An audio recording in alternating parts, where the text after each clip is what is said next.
Hi, I'm Eric George. And I'm Lindsay Mayer, and this is Where Coffee Gets Spilled. Grab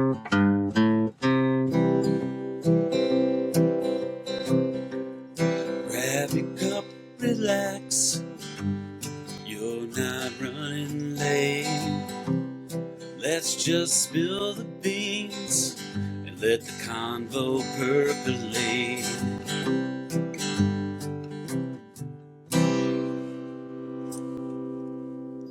Well, Lindsay, it is your big day. It is episode 2, the Lindsay Mayer episode. And so we're going to, over a cup of coffee. Yep. I've got mine right here. It's decaffeinated. I'm already caffeinated for the day. Me too. I've But had my limit. Yes, I have too. Yes, we had a blizzard today, and so I spent over an hour clearing snow. So I was well on my way by 7 a.m. this morning. But as we said in our pre-show meeting, this is the interrogation, right? I gotta get a really warm lamp to put over you so we can interrogate you. Yeah.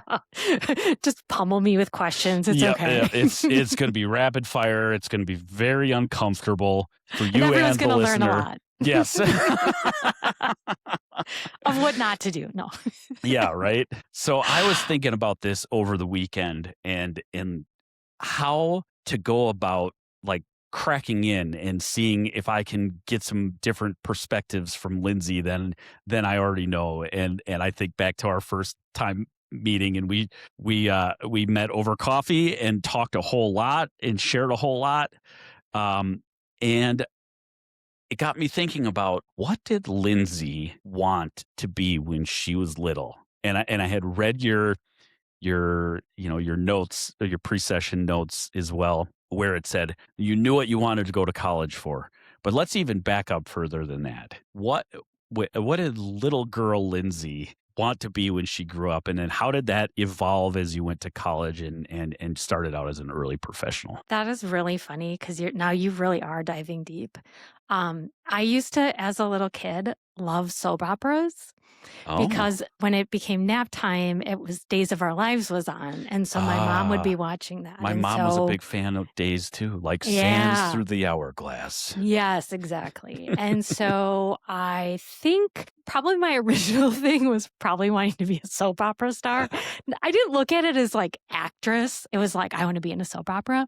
But I think what's funny is that I think one of the characters that I like was like a PR person. And so that's what I always had in my head was like, oh, I'm going to be the PR person. And so it's kind of funny because I ended up going to school for journalism.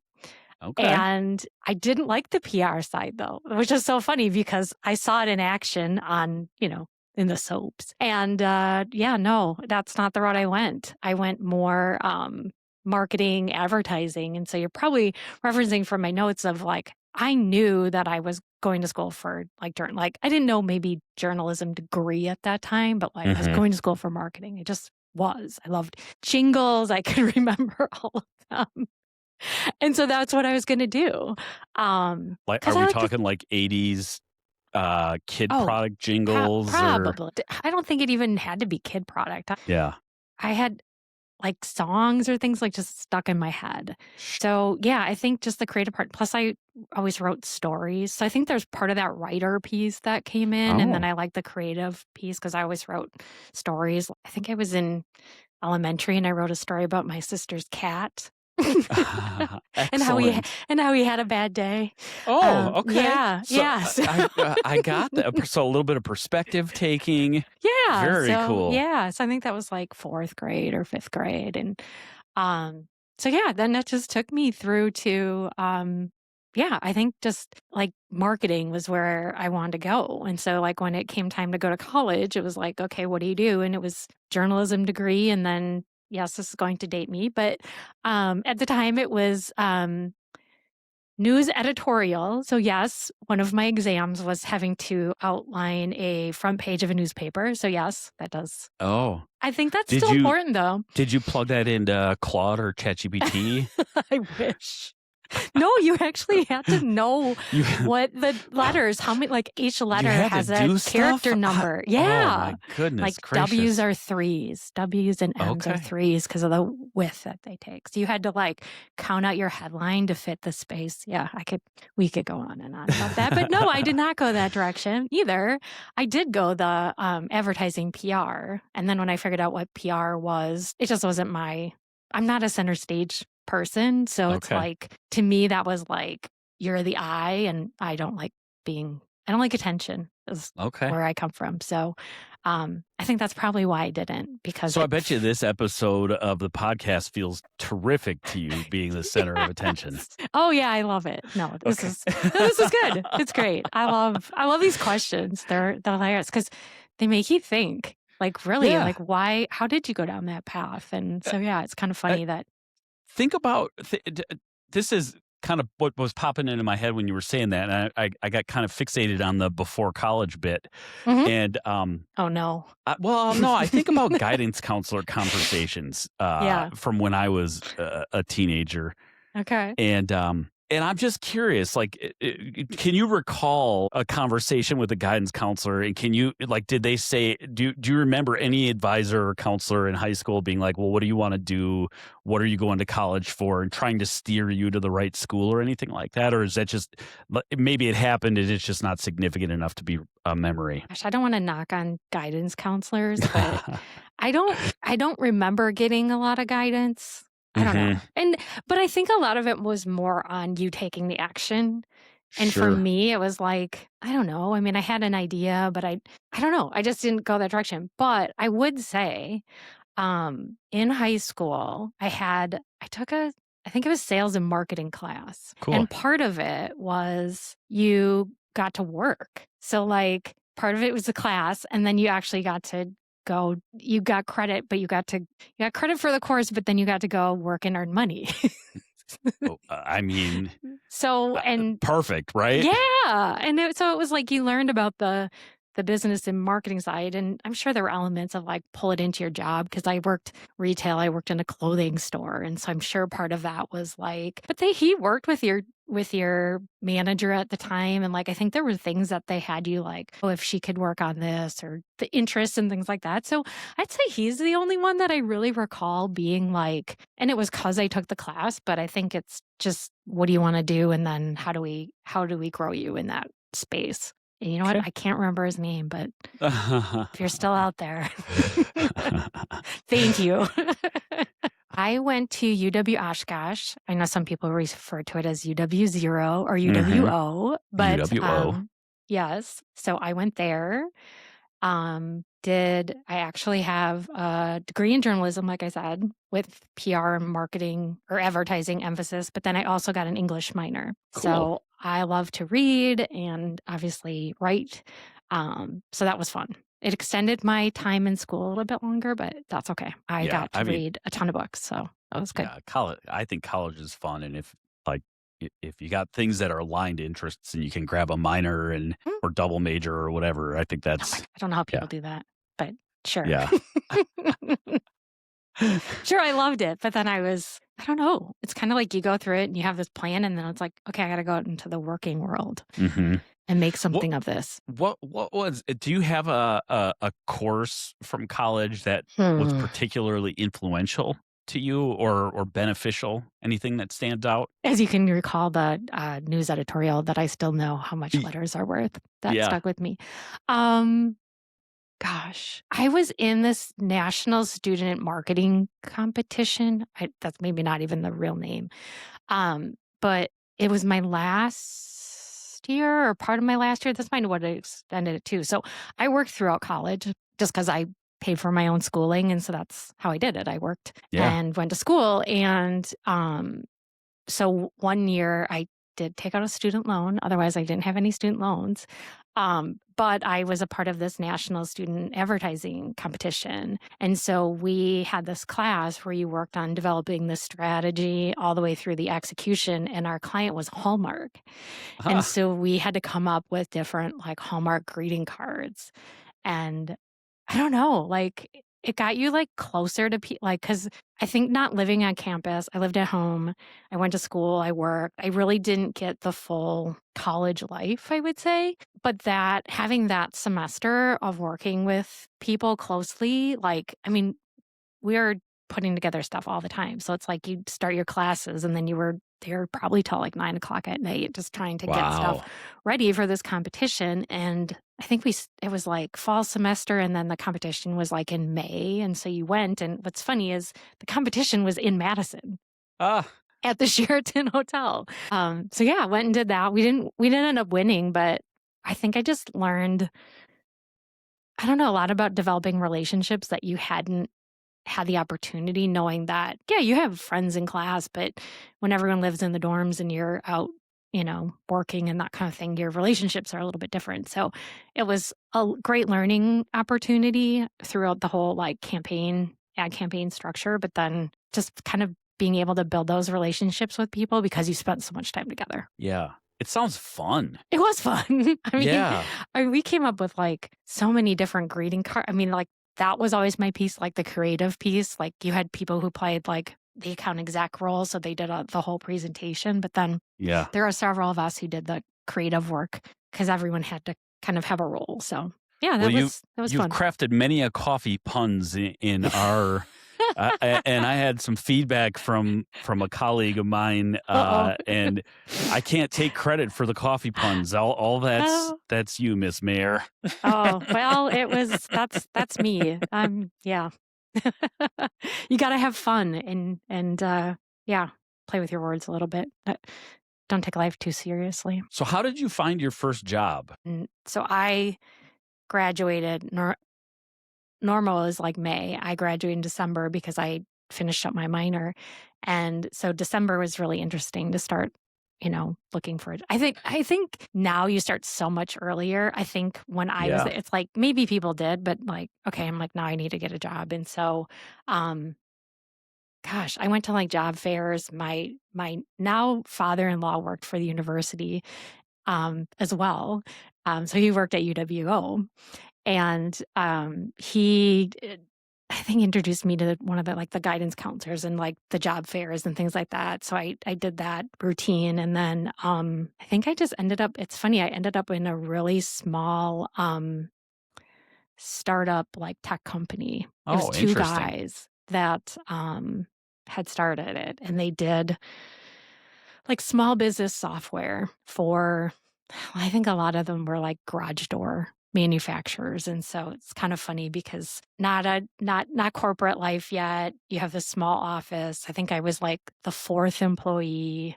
Um, yeah. So I'm like writing, but like it wasn't your typical corporate job because it's like, I don't know, one of the owners had a boat. And so Friday afternoons you might be having a beverage on a boat, having a team meeting kind of Oh, thing. that's I don't know. funny. That's maybe bad to say. But it was different. It was different. I mean, but yeah, I Yeah. did I was their communications person. So I did their newsletters, and I actually did my first travel. I went to Florida and interviewed one of the owners of the garage door company and did like a feature on him. And so, yeah, no, and did manuals. Like I did a lot of the software manuals. Interesting. So it was technical writing, but communications too. So, There's some pros and cons to like the small biz and oh, yeah. startup versus like the corporate. And Oh, yeah, totally. I think sometimes when I'm talking to clients, there's sometimes like a grass is greener on the other side type of thing. And, I think. I could see a lot of pros to being in a small business and a startup, but there's also like, some people thrive on a little bit more structure, and that might not be a great environment for them. I think it was like, I need a job. This one seems good. I'm going to do it. And then Yeah. I can always move on. And so it was good. I mean, I learned the good and the bad, I guess I'll say, of like what to do, what not to do. But it didn't give you that structure. So then what I think was interesting is like going into more of a corporation. And I feel like I learned that throughout my career as I went to taking a step and went further, global organizations. And it's like, it's a different world. And it's like going from that, fourth employee to like maybe they had 6 when I left. I don't know. Yeah. But yeah, you learn that there's like different Tell ways me of about doing that. things. Tell me Yeah. about that adjustment period, like going, because that is a lot of structure. Like, what was that like for you? I think I was okay with it. I think part of me was like, because I worked in my first job, I think it was a little over a year. Because I took the job in the Appleton area, and then my husband and I moved in together. And so I was looking for a job down here to transition. Here, I mean Madison area. And I think I was ready. I was ready for like, yes, it was fun, but like I was ready for a different job with more structure. And Yeah. so it was like, I don't know, learning the office. I mean, going from, like I said, maybe a 6-person company to, oh my gosh, how many were there when I was there? I don't know. It was probably a few hundred. I mean, it wasn't large. So it's like, but 6 to, Yeah. um, it was different. I mean, there was hierarchy and there was, different rules you had to follow. And um, I don't know. That's an interesting question because as I'm thinking about this, I'm like, I think it was just becoming the only thing that I maybe had a harder time with it was being more formal. Hmm. I think that's where you learned of like, okay, you can't, not that in a smaller, but a lot things were acceptable. You go into and you need a little bit more polish and structure and mannerisms, I guess I'll say. And right or Yeah. wrong, but I think that's what maybe I had a hard time with. Polish and structure is absolutely a big difference, and I Yeah. can relate to that. And I also think just in general, um, the office dynamics, and I had conversation with someone recently that was, saying, "I really hate office politics," and kept on, like, banging that drum, and I was thinking about, like, what do you mean by office politics, right? Yeah, Like, there's that different means different things to different people, totally. and I think in this person's case, it was, like, kind of the icky feelings of, internal positioning or manipulation or brown Mm, nosing or sure. like there's a lot of um the negative connotations, I think, anytime you use the word politics with anything right now.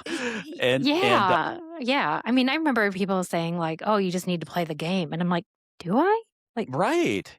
do Yeah, I? and I think, like, to me, and I'll ask you this, and this is Yeah. maybe not necessarily related to your path as much, but Ask do away. you see a difference between, and maybe this is semantics, office dynamics and office politics? And if you do see a difference, kind of how has that played out in your experiences?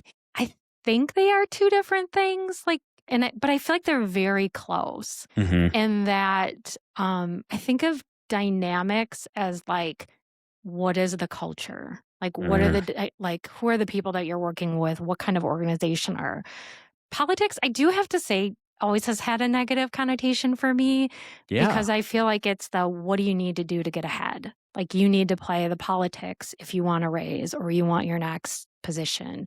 And not everywhere, but that's just the feeling that I always got of like you have to learn the road or the strategy to get because it's not always fair. Yeah. And that just Um feels icky.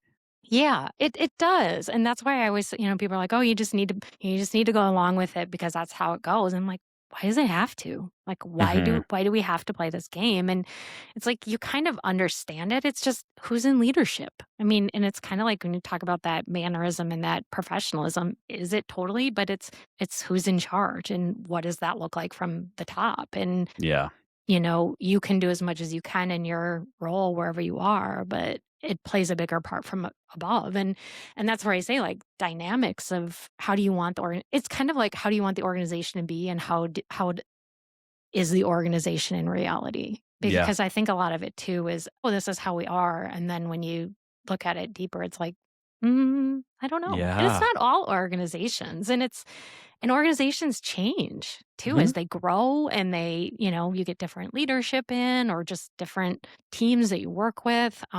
So yeah, for me, I think as you get bigger into bigger organizations, it all depends. Like, I really think it comes down to leadership for me Yeah. because you can work for large organizations, but they're so structured that there's politics, but it's more localized, Hmm. like to your whoever your particular leader is, where sometimes if you're in larger organizations, a lot of the pressure comes from the very top. And so it just depends on how it feeds down. So I've seen kind of both, like throughout my Yeah. career. Yeah, that top end leadership influencing culture. Like I think sometimes people view executive leadership is too far removed to have that type of influence, but I wholly disagree with that.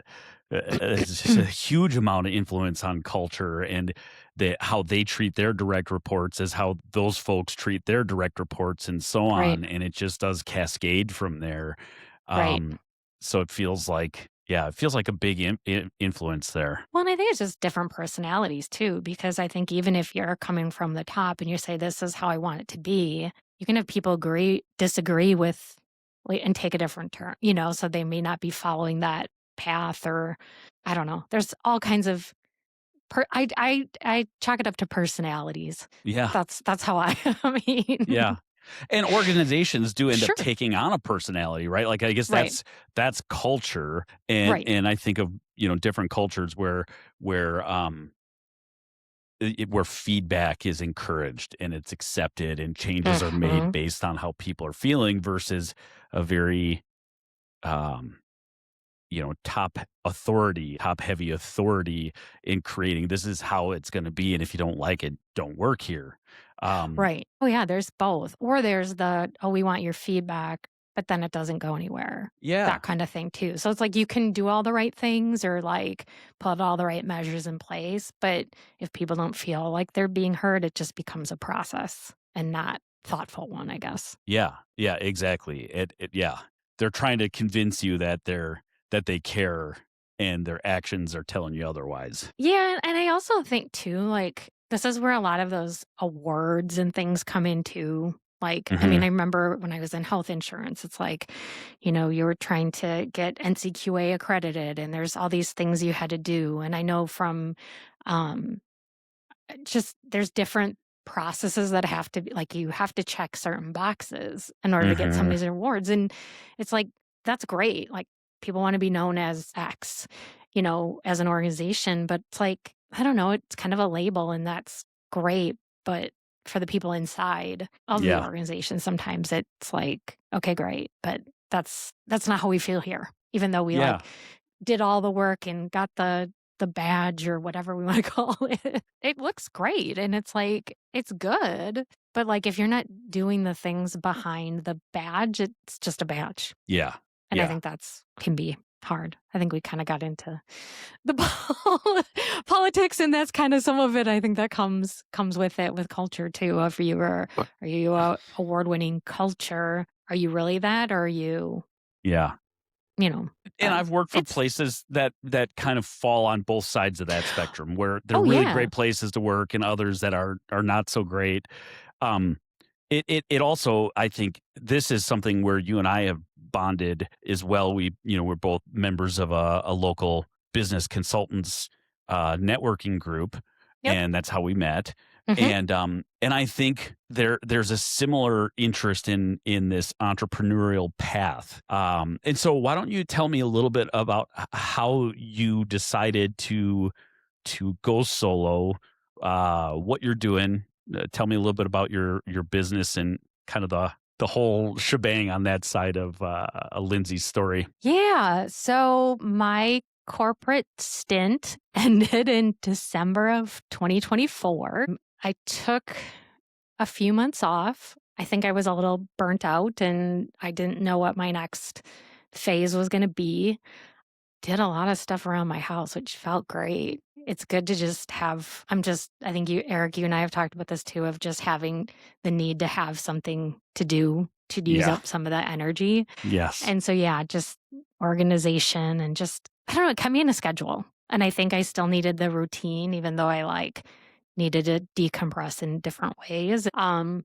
Yeah, from there, I ended up, former colleague, friend, we met. She was an entrepreneur and we met for coffee. And somehow we got talking about like her marketing content and she's just, I don't know where to start. And whatever. And I said, give it to me. like, let's just take a look and see kind of what's under the hood kind of thing. And so ended up helping her figure some things out and was just like, I think I could do this. Like, I never thought of myself as an entrepreneur ever. Yeah. Like, when you talk about like, what did you want to be when you grew up? I mean, I would have never said, I'm going to own my own business one day. Like, that just would never have come out of my mouth because I was such a very shy kid. And it's funny Mhm. because even throughout my career, like networking and things like that was just not my thing. And then when you become an entrepreneur, it's like that becomes your thing. Like you have to live in that space. And Yeah. I think for me, it was like always trying to, I don't want to say be something I wasn't, but like, oh, it always felt salesy and what am I selling? And once I told myself it's just about building relationships and whatever comes out of it, comes out of it. And that just like, hey, I'm out to meet a few different people today. And it just got easier as you did it.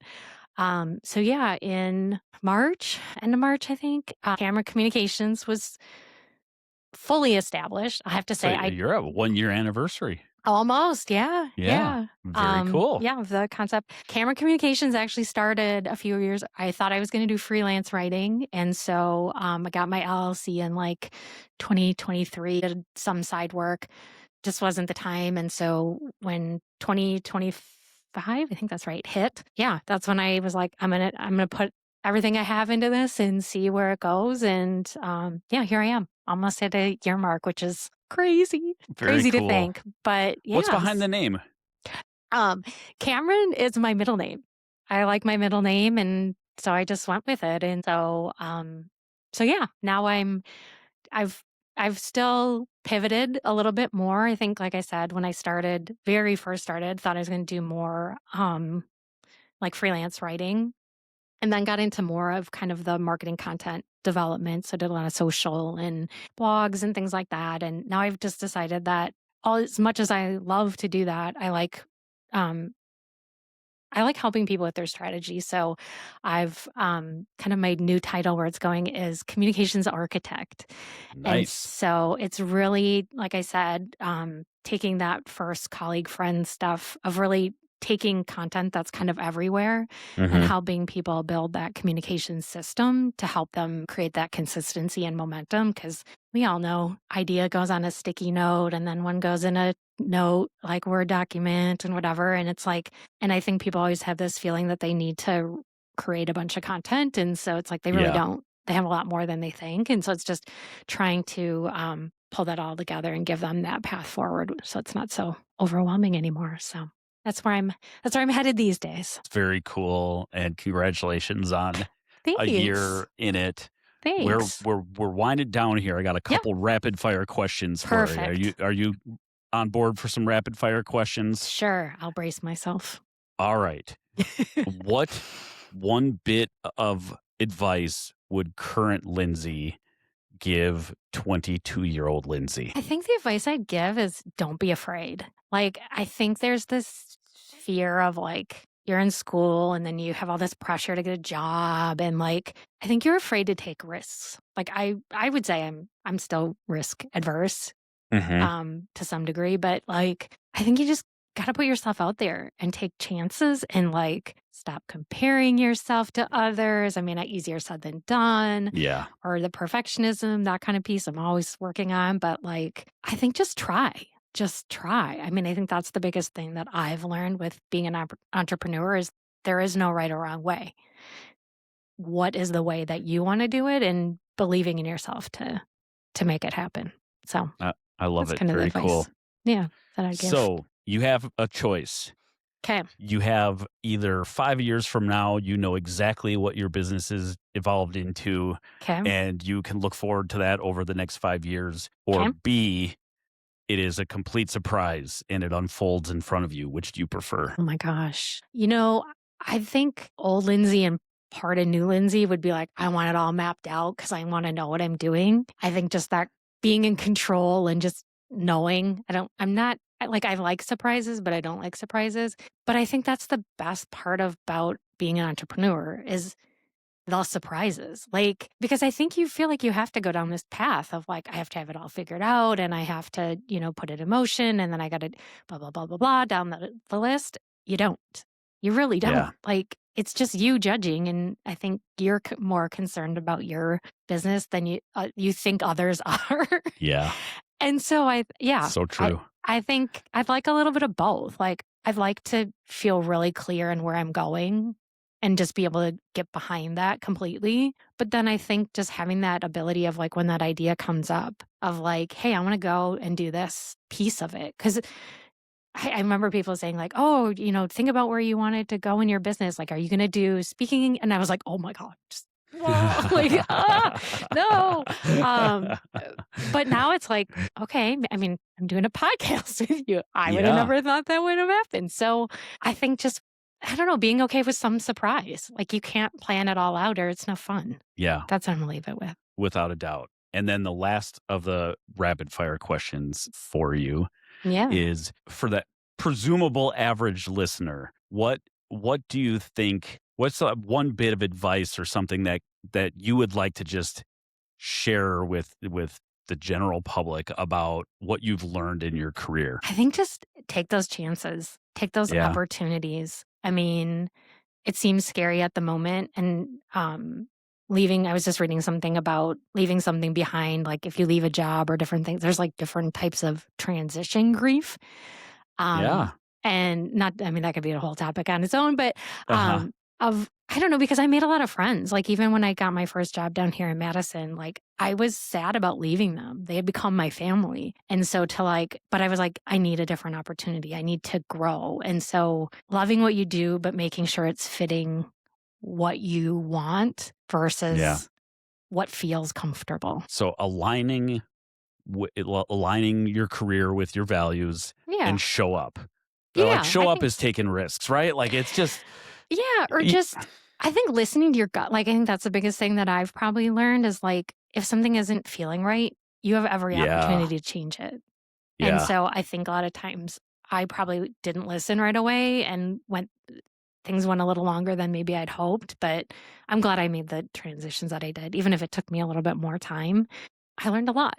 And that's the only way you can. I think one last point I'll say is, I think you can stay in the same job and change roles. That's great. But I think where you get the opportunities is when you change organizations. Yeah. Because you learn and you have access to so many more things, depending on which way you go. But you get in some larger corporations, it's just amazing what you get to do because of the budgets they have. And I don't know, if I hadn't done that, I wouldn't have experienced that to know what I like and what I don't like kind of thing. That's such a great point. You're exposed to so many different schools of thoughts and different ways of doing things. That's just a fantastic point. Yeah.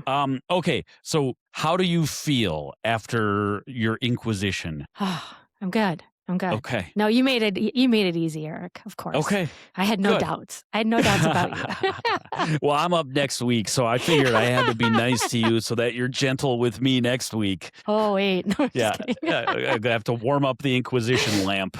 Oh, we will. We'll get you prepped. I really, really enjoyed what you were sharing here. Yeah, no, thanks. Thanks for doing the interview. I can't wait to share your story too. Absolutely. Well, if you enjoyed this episode, please like, share, feel free to leave a comment. We're definitely looking to share this with as many people as we can. It's a lot of fun, and we think that there's some good value and takeaways for people. So like, share, comment, please, and tune in next week. Any parting thoughts, Lindsay? I just say I love that you're talking about comment, share, like. Also, we've been adding the guest form. So please, if you want to be a guest, fill it out. We want to share as many stories as we can, because we know everyone's life takes different turns, and we want to be able to share that with everyone in the audience. So thanks for everybody who's liked us so far, and we look forward to making many more of these. Absolutely. See you guys next week. Yep. See you next week. Bye-bye.